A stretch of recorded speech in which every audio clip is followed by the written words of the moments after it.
আল্লাহ পাক বলছেন ওয়াফাদ্দালাল্লাহুল মুজাহিদিনা আলাল কাঈদিনা আজরান আযীমা।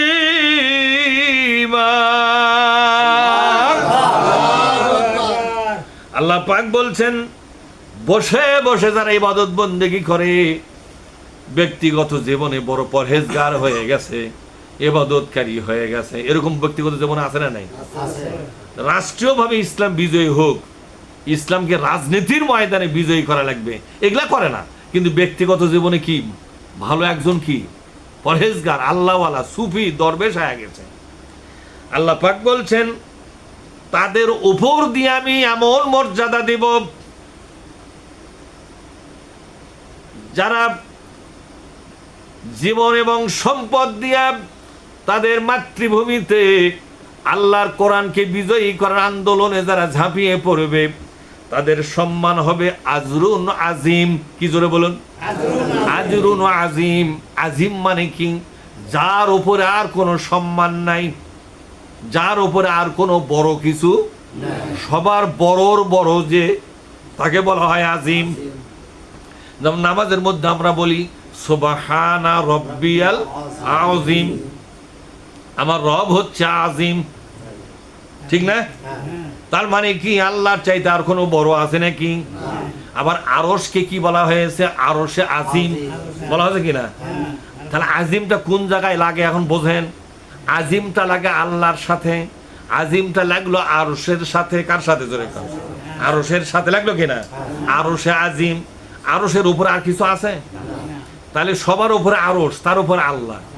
এই জন্য আজিম শব্দ লাগলো হলো আরশের সাথে, আজিম শব্দ লাগলো আল্লাহর সাথে। এখন আজিম শব্দ লাগলো পুরস্কারের সাথে। যারা ইসলামী আন্দোলন করবে তাদের পুরস্কার আজিম পুরস্কার হবে। তাহলে এটা কি কি হয়ে গেল? এটা কত বড় ঘটনা ঘটলো এটা, আমি চিন্তা করছেন? আজিম শব্দের সাথে আল্লাহ পাক বললেন যারা কোরআনী আন্দোলন করে তাদের সম্মান আর মর্যাদা পুরস্কার হবে আজরুন আজিম। তাদের চাইতে বড় পুরস্কার পৃথিবীর কেউ পাবে না। হয়তো বলবেন যে নবী রাসূল পাবে না, নবী রাসূল তো পাবেই, তারা তো কোরআনী আন্দোলন করে গেছে, ঠিক না? তারা সমস্ত নবী সমস্ত রাসূল একটাই আন্দোলন করছে, আইন চলবে কার? এই আন্দোলন করে গেছে। এই পৃথিবীতে আইন চলবে আল্লাহর, মানুষের আইনকে দাফন করে দাও, আল্লাহর আইনকে কায়েম করো, ঠিক না?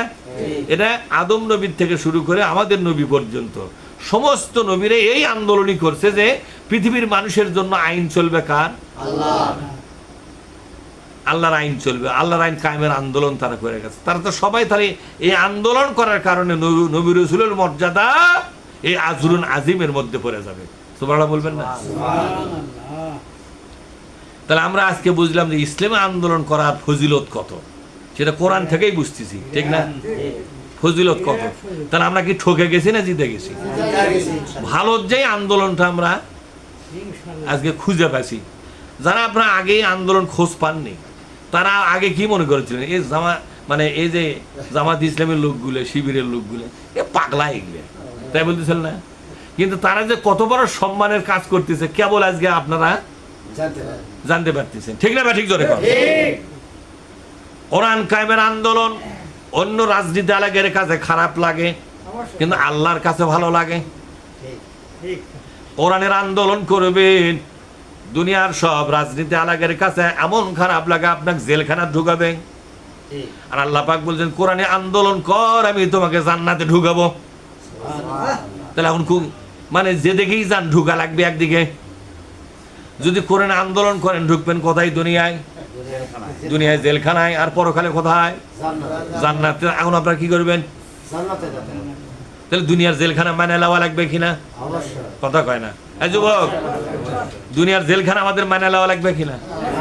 দুনিয়ার জেলখানাও যদি আমাদের ঢুকবার কয় যে হয় কোরআনী আন্দোলন ছাড় আর নয় জেলখানা ধর, কোনটা করবেন?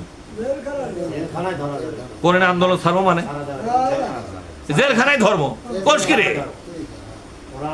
হয় কোরআনী আন্দোলন ছাড় নাই ফাঁসির দড়ি গলার ধর, কোনটা ধরবেন? কোরআনী আন্দোলন ছেড়ে দেবো বলে কে মরবার চায়? তাহলে কোন রাজনীতি আলারা যদি এসে বলে, রাজনীতির নেতা কর্মীরা এসে যদি বলে কোরআনের আন্দোলন সার না হয় ফাঁসির দড়ি ধর, কোনটা করবেন? আপনার কথা কন না, কোনটা করবেন? ফাঁসির দড়ি? তোমরা কোনটা করবে? কোরআনের আন্দোলন ছেড়ে দাও, তাহলে ফাঁসি আর হচ্ছে না মনে করো, তখন কি করবে? আগে জীবন বাঁচাইতো, কথা ঠিক না? আমাদের সমাজে মিথ্যা কথা চালু আছে, জীবন বাঁচান ফরজ আছে। এই ফরজের কথা কোন জায়গায় লেখা আছে? জীবন বাঁচানো ফরজ, নামাজ পড়া ফরজ, রোজা করা ফরজ, জীবন বাঁচান ফরজ। এই তাহলে ইবাদত হয়ে গেল জীবন বাঁচান, ঠিক না? ফরজ মানে তো ইবাদত। কি রকমের টালটি বালটি মার্কা কথা এটা, জীবন বাঁচান ফরজ মানে? আরে জীবন দেওয়া ফরজ না জীবন বাঁচান ফরজ? শুনলে কোরআন শরীফে আসছে ইসলামের জন্য জীবন দাও, জীবন দেওয়া ফরজ। তুমি যদি আল্লাহর জন্য, কোরআনের জন্য জীবন দিতে পারো, আল্লাহ তোমাকে জান্নাত দেওয়াটা আল্লাহর ফরজ হয়ে গেল। কি হয়ে গেল? জীবন বাঁচান ফরজ। কি একটা মানে ইয়া মার্কা, চালাকি মার্কা কথা, এটা দালালি মার্কা কথা। এখানে এটা কোনো হাদিস নয়, কিন্তু এটা ভুয়া কথা একবার। কি কথা এটা? একবারে জালিয়াতি কথা। জীবন বাঁচান ফরজ, কোন জায়গায় লেখা আছে জীবন বাঁচান ফরজ?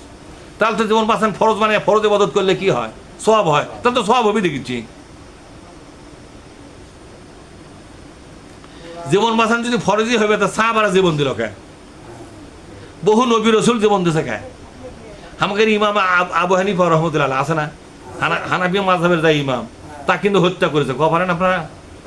তা কিন্তু হত্যা করা হয়েছে, তাই কিন্তু শহীদ। জীবন বাঁচান ফরজ হলে তো কলিহিনি আমাকে জীবন বাঁচাই। জীবন বাঁচান ফরজ, এটা ইবাদত, এই ইবাদত করা লাগবে। এলে টাল্টি বাল্টি মার্কা কথা। এটা কি কথা জোরে এখন? টাল্টি বাল্টি মার্কা কথা, 70 কথা এগুলা। আল্লাহ পাক বলছেন যারা মুজাহিদ হতে পারবে, ব্যক্তিগত ইবাদত করবে, সংসারও করবে, এবং ইসলামকে রাষ্ট্রীয়ভাবে রাজনৈতিক ময়দানে, কোন ময়দানে? রাজনীতির ময়দানে আল্লাহর কোরআনকে বিজয়ী করার আন্দোলন যারা করবে, তাদের সম্মান, তাদের মর্যাদা হবে আজরুন আজিম। মানে আজর মানে হলো পুরস্কার, আজিম মানে যার বড় পুরস্কার। আর ওই আরশে আজিম যেটা বড়, আল্লাহ যেমন বড়, কোরআনে আন্দোলন করে যারা মারা যাবে তাদের পুরস্কার হবে সবার চাইতে বড়। সুবহানাল্লাহ। আমরা ঠকিনি, বরং আমরা জিতে গেছি।